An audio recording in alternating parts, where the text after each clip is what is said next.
Сегодня мы имеем привилегию услышать Слово Божие от доктора Роберта Calverта. Он служитель из Шотландии, и он посвятил свою жизнь тому, чтобы служить церкви в городе. И он, можно сказать, специалист именно по городской миссии. И для этого он приехал в Украину и будет здесь, в Одессе, учить пасторов и служителей, как служить в городе, как служить городу. И у нас есть сегодня привилегия услышать Слово Божие от него, и поэтому будем внимательны, и мы с радостью приглашаем доктора Роберта Calverта и переводчика Ирину Азерлян.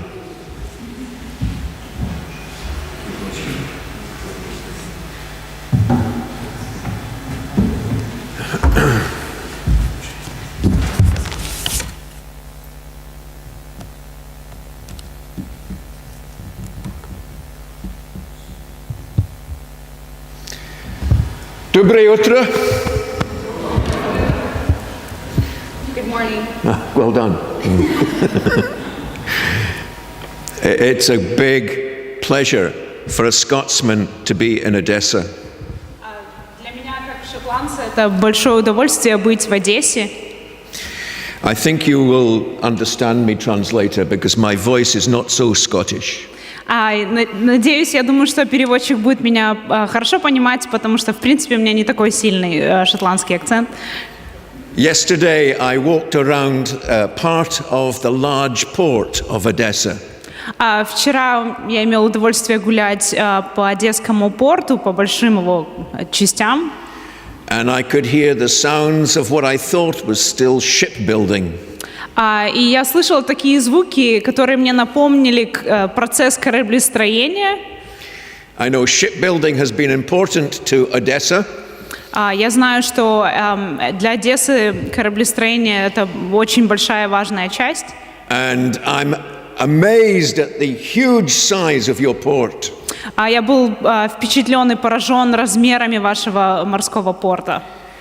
I have only been a minister in port cities. Должен признаться, что являлся служителем в городах именно портовых.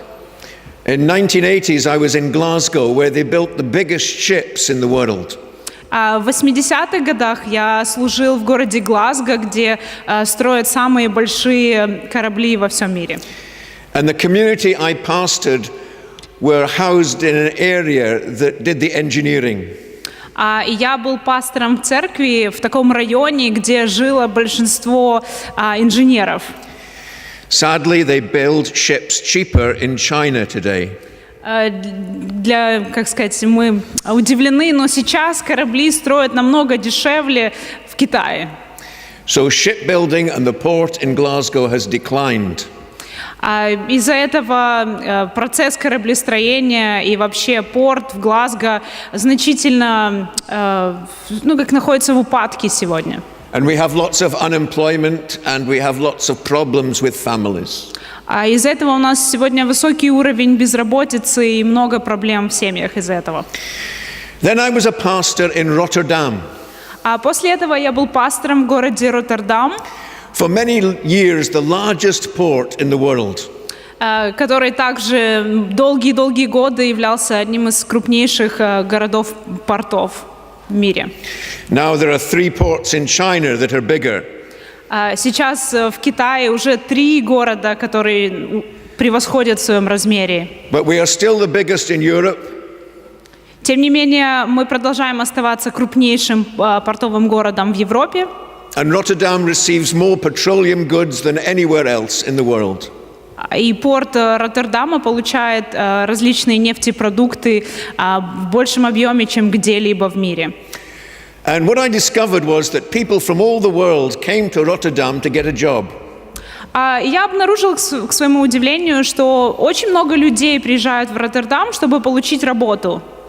Many from the developing world looked for jobs in the port of Rotterdam. Многие люди из стран третьего мира, развивающихся стран, приезжали в город Роттердам для того, чтобы получить работу. The jobs were not well paid and they were often dangerous. Часто эта работа была низкооплачиваемой и при этом опасной.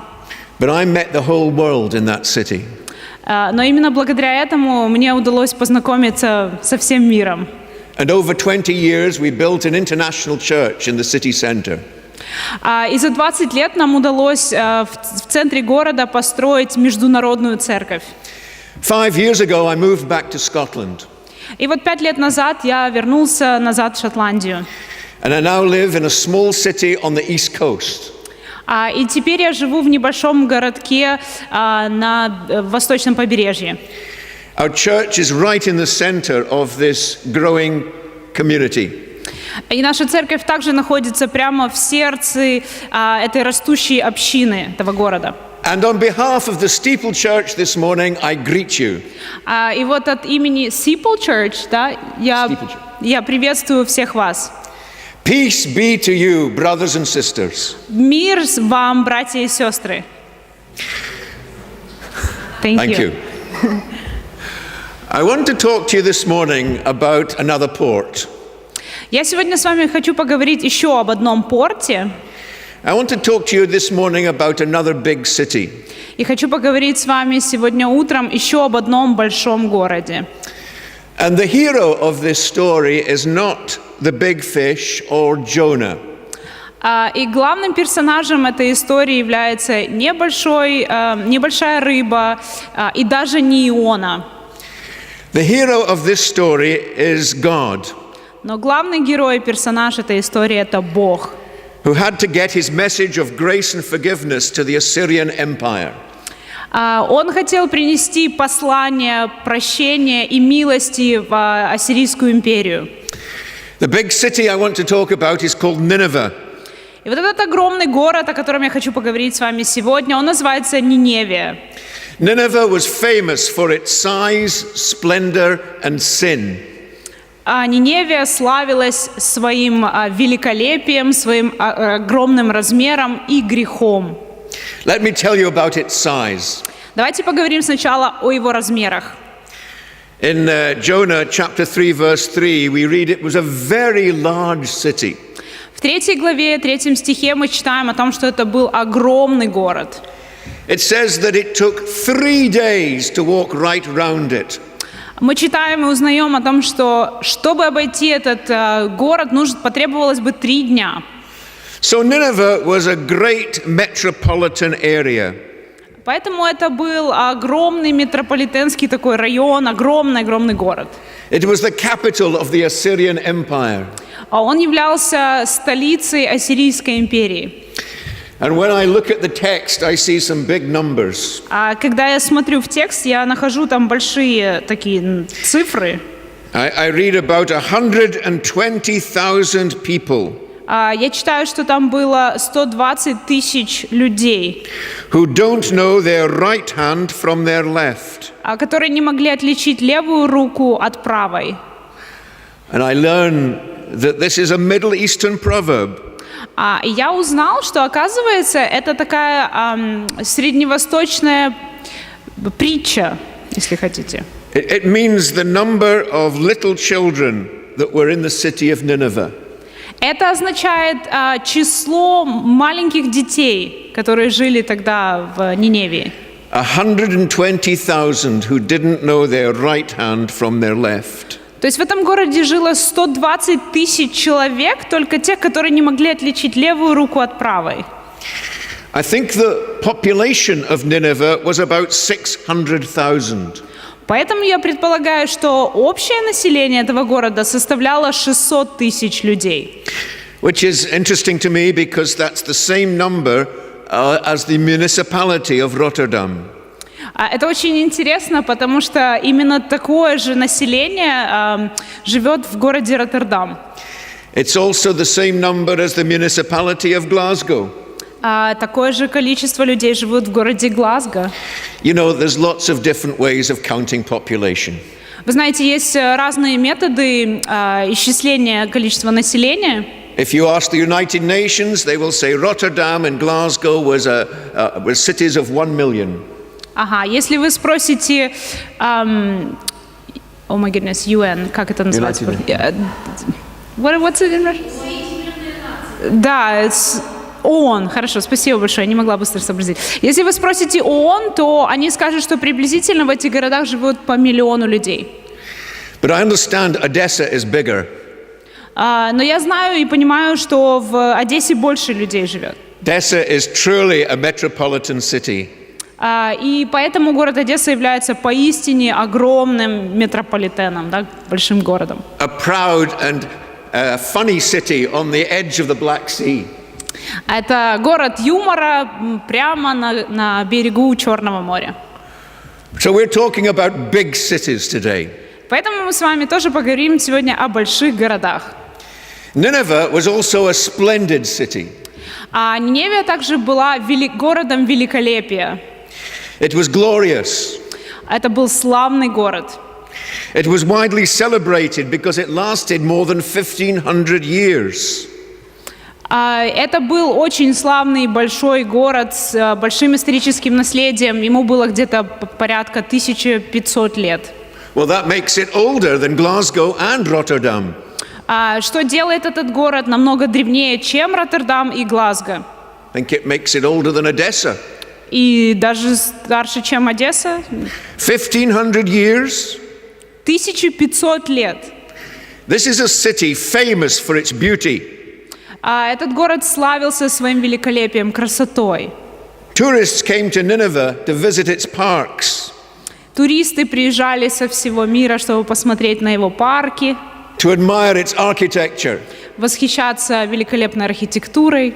I was doing that yesterday in Odessa. Я вчера тем же самым занимался в Одессе. But Nineveh was the Middle Eastern city of culture. И Ниневия также являлась столицей или городом средневосточной культуры. It had tall buildings, Там были, если хотите, небоскребы, высоченные дома. modern designs and green space. Там были и современные архитектурные ансамбли, и также зеленые насаждения, парки. I want to ask you, does that sound like any city you know?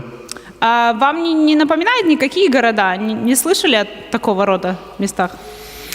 The royal palace took 12 years to complete. Чтобы построить королевский замок или дворец, потребовалось 12 лет. The outer walls of the palace were nearly 100 kilometers long. Внешние стены дворца вот этого занимали 120 километров. So we know Nineveh was of a large size and of great splendor. Поэтому мы узнаем о том, что Ниневия это был мало того, что огромный город, он также был и великолепный. But Nineveh was also a city of sin. Наряду с этим мы знаем, что Ниневия был город греха. The city had a dark side. В этом городе была такая темная сторона. The Ninevites were the Nazis of the ancient world. Жители этого города, можно сказать, были нацистами древнего мира. Assyria was the most violent culture of the Middle East. А Ассирия являлась самой жесточайшей культурой Среднего Востока. Their army would raid villages. I'm sorry. The army would take over villages. Да, армии захватывали целые поселения и деревни. They would take out the eyes of the old men. Они выкалывали глаза старикам. And they would murder their women and children in front of them. И затем убивали детей и женщин прямо перед всеми. The blind victims could only hear the death cries of their families. Люди, которым выкололи глаза, могли только слышать вопли, ужасы и боль умирающих родственников. And then the soldiers would move on to another village. И затем солдаты переходили к следующему поселению. So it's not surprising that God tells Jonah, its wickedness has come up before me.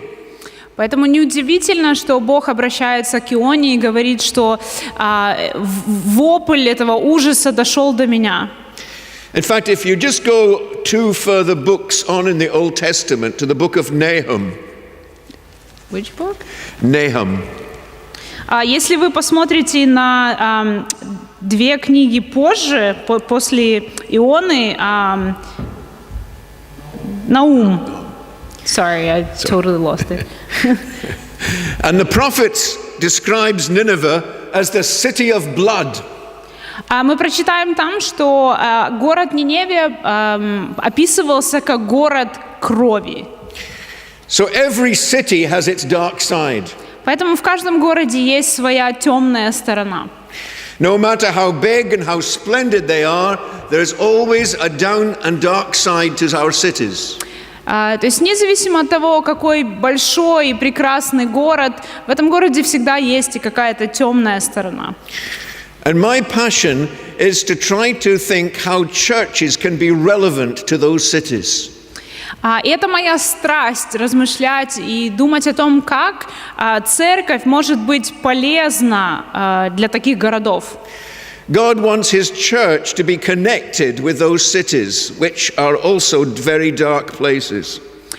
Бог хочет, чтобы церковь была в связи и служила этому городу, в котором обязательно есть какая-то и темная. So let me take you through the story of Jonah in 4 episodes. Давайте я вам расскажу буквально 4 эпизода истории Ионы. Episode chapter 1. Итак, эпизод из 1 главы. God calls Jonah, but he takes off. Бог призывает Иону, но Иона убегает. Jonah's problem was twofold. First of all, he didn't like the city. У Ионы было несколько проблем. Во-первых, ему в принципе не нравился город. I know a lot of people like that. They don't want to stay in the city and they don't want to spend their time there. Я знаю много таких людей, которые не любят большие города, они не любят проводить там время. Because they're afraid of it. Потому что они его боятся просто. Because they don't like the values of that city. Потому что они не разделяют ценности городов таких. But Jonah had another problem besides disliking the city. Но помимо того, что Иона в принципе не любил города, у него была еще одна проблема. He was far too much of a patriot. Он был слишком патриотичен. In fact, we would call him a nationalist. Мы даже назвали бы его националистом. His passion for his nation, его страсть и ревность по своей нации, по своему народу, made him think that his enemies were God's enemies. Приводило его к тому, что он считал, что Божьи враги, точнее, его враги являются Божьими врагами. Now, this was difficult. И это уже было сложно. You know, when you put nationalism and religion together, that's a dangerous mixture. Знаете, если национализм еще и смешать с религиозностью, это такой опасный союз. So Jonah was afraid of the Assyrians. Итак, Иона, он боялся ассирийцев. And he assumed they would always be God's enemies. И он предполагал, что они навеки останутся Божьими врагами. What he didn't realize was this. Но чего он не осознавал, это следующее. When you wrap up the gospel in the flag of your nation, you lose the good news. Если обернуть благую весть в свой прапор, в свой флаг, то тогда благая весть теряется. If you make the good news of Jesus Christ within your nationalism, it becomes bad news. Если к благой вести добавить еще и весть о своем национализме, то эта весть станет уже не благой, а плохой. I think we kind of understand that today. Я думаю, мы сегодня тоже понимаем, о чем идет речь. Jonah's outlook was xenophobic. Взгляд на мир Ионы был такой ксенофобный.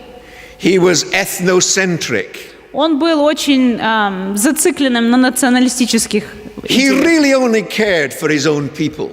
Его только беспокоил его собственный народ. He did not think that God had a plan for anybody else. Он не считал, что у Бога есть план еще для кого-то. And he hated the Assyrians for what they'd done to Israel. И он люто ненавидел ассирийцев за то, что они сделали его народу. So episode 2, chapter 2. Итак, переходим ко второму эпизоду из 2 главы. As he takes off, God causes a storm to bring him back. Когда Иона убегает, Бог наводит на море сильный шторм. Do you understand what's happening here? Jonah took a one-way ticket, but Lord gave him a return one. Смотрите, что происходит. Иона купил билет в одну сторону, но Бог ему предоставляет билет обратно. And not only that, but he gets involved in a prayer meeting in a deep sea fish. Мало того, он попадает в желудок какой-то огромной рыбы. Jonah runs away from being the bearer of good news. Вместо того, чтобы быть носителем благой вести, он убегает. The people, the seafarers on the ship were of different nationalities and faiths. Люди, которые были на корабле, они были представителями различных наций, различных стран.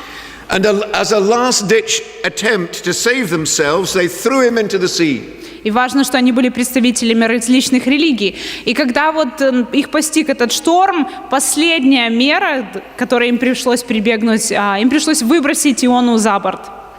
But nothing is impossible for God. He creates a big fish to swallow him up. Но для Бога нет ничего невозможного. И Бог посылает к Ионе огромную рыбу. And he makes that big fish vomit him up on the beach. И в итоге, чем заканчивается все, эта рыба, изрыгает его и выбрасывает на берег. Oh, Jonah, you must have smelt terrible. Иона, должно быть, пах крайне неприятно. You know, it makes me wonder if any of us are running away from God. Я периодически задумываюсь, а не убегает ли кто-то из нас от Бога? It makes me wonder if there's a job, a role, a responsibility that God has given us. Я думаю, есть ли какая-то работа, какая-то ответственность или какое-то задание, которое Бог дал нам? And I wonder, could there be a possibility that we're trying to run away from God? И возможно ли то, что мы убегаем от Бога? God always catches up with us in the end. Бог всегда нас догоняет в конце концов. Many years ago, I did try not to be a pastor, and God caught up with me. Много лет назад я пытался не быть пастором, но Бог все равно меня достиг. But that's another story. Ну, это история для другого раза. Jonah finally goes to Nineveh. В итоге Иона таки отправляется в Ниневию. And episode 3, chapter 3, is about how God forgives the worst people in the world. И вот третий эпизод, 3 глава, Бог нам рассказывает о том, как Он прощает самых-самых ужасных людей вообще на всей земле. He sends Jonah in with the message of forgiveness. Бог посылает Иону с посланием прощения. The problem is that Jonah only wants to give them half of the gospel. Проблема, правда, заключается в том, что Иона готов рассказать только часть истории, часть послания. So Jonah says, repent or you will go to hell. Иона говорит, покайтесь, или вы все в ад отправитесь. Jonah liked that message. Ему это послание больше нравилось. He wanted Nineveh to burn. Он и хотел, чтобы Ниневия сгорела. But notice he says nothing of the love and the mercy of God. Обратите внимание на то, что он ничего не говорит ни о милости, ни о любви Бога. And when the Ninevites start weeping and crying out to God for help, И вот когда, к его удивлению, ниневитяне начинают взывать к Богу со слезами, с покаянием, Jonah is devastated. Иона просто разбит. He's crushed at the sight of these people weeping and wailing. Он разочарован и расстроен этим зрелищем кающихся и плачущих людей. And now they were experiencing spiritual revival. То есть город начал переживать духовное возрождение. So episode 4, chapter 4, we find Jonah feeling sorry for himself. И в 4 эпизоде, в 4 главе мы находим, что Иона начинает жалеть самого себя. He's sitting under a tree in a very, very hot day. Он сидит под деревом в очень жаркий день. Like those hot days in Odessa in the high 40s. как один из тех жарких дней в Одессе, когда до 40 доходит. And I think he'd been reading his Bible. He was keeping... He was reading the scriptures. Я думаю, что он читал свое Писание. I rather think he was reading from Genesis chapter 18. Я предполагаю, что он читал из 18 главы Бытие. He was imagining the destruction of Sodom and Gomorrah. И он представлял себе разрушение, которое постигло Содом и Гоморру. And he was thinking, I'm hot, but they will be hotter. Он думает, ну ничего, мне жарко, но им-то жарче будет. He was thinking, Lord, you burnt up that city and you can do it again. Я знаю, Господь, ты разрушил сжег тот город, и я знаю, ты еще раз так можешь. And as it turns out, Nineveh was invaded by the Babylons. И мы знаем в итоге, что этот город захватили вавилоняне. The Babylonians arrived in 612 BC. В 1612 году до новой эры Вавилон таки захватил этот город. But not before God brought a spiritual renewal. Но до этого момента Бог привел в город Ниневию духовное возрождение. God did a new thing with the Nineveh people. Бог что-то создавал абсолютно новое в этом городе, в этом народе. And Jonah did not like it. И Ионе это не понравилось. The Lord said to him, shouldn't I care for those 120,000 little children? Бог говорит Ионе, разве меня не должно беспокоить и заботить судьба 120 тысяч людей? Those who don't know their right hand from their left. Те, которые не могут отличить левую руку от правой. And also much cattle. И также огромное количество скота. Wait a minute. Did I say cattle? Cattle. Я сказала скота. Подождите. Cattle. Where did they come from? Подождите, а скот откуда появился? Cattle. Скот. They were like the equivalent of oil in the Middle East today. Скот на то время это был эквивалент нефти на Востоке. Cattle meant economic wealth. Это означало экономическое богатство. So it seems like God loves the city. Похоже, что Бог любит город. And especially he loves the little children and he loves the economy. И похоже, что Бог особенно любит маленьких детей и экономику. Do you know, when I see this, it makes me wonder.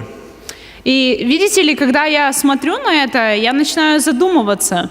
If God is so concerned for the economy of cities and its children, если Бога так заботит экономика и дети какого-то города, why are not we? Почему это не заботит нас? Many of God's people are less concerned than God is for cities. Большинство людей не так обеспокоены судьбами городов, как Бог. I mean, I understand the problem. Я понимаю, в чем проблема. Cities seem large, daunting, and dangerous. Города многим людям представляются очень опасными и страшными. But I'm going to ask you a question. Are you for or against the city? Давайте я задам вам такой вопрос. Вы за или против городов? Let me even be more specialized here. Are you sharing God's heart for Odessa? Давайте я даже уточню. Делитесь ли вы Божьим сердцем или той страстью, которая есть у Бога для Одессы? Do you love your city as much as God does? Любите ли вы свой город так сильно, как его любит Бог? You know, the Gospels, they tell us that Jesus only cried twice. Oh, I'm sorry. Мы знаем из Евангелий, что Иисус плакал всего 2 раза. I nearly cried because I fell off the stage. Я чуть не заплакал, чуть со сцены не упал. But Jesus cried twice. Но Иисус плакал 2. Once for his friend Lazarus. Один раз, когда умер его друг Лазарь. And once for the city of Jerusalem. И во 2 раз, когда он оплакивал город Иерусалим. What does that tell you? О чем это нам говорит? Do you have love for your city? Есть ли у вас любовь к своему городу? Do you have a vision for Odessa? Есть ли у вас видение для города Одесса? I I know our churches are small Я знаю, что ваша церковь маленькая, and the city is big, а город огромный. but cities have taught me a lot. But what? Cities have taught me a lot. Ага, но города меня многому научили. Let me tell you 3 things I've learned from cities. Давайте я поделюсь с вами 3 вещами, которые меня научили города. When I went to Glasgow, I found the urban Jesus. Когда я жил в Глазго, я узнал городского Иисуса.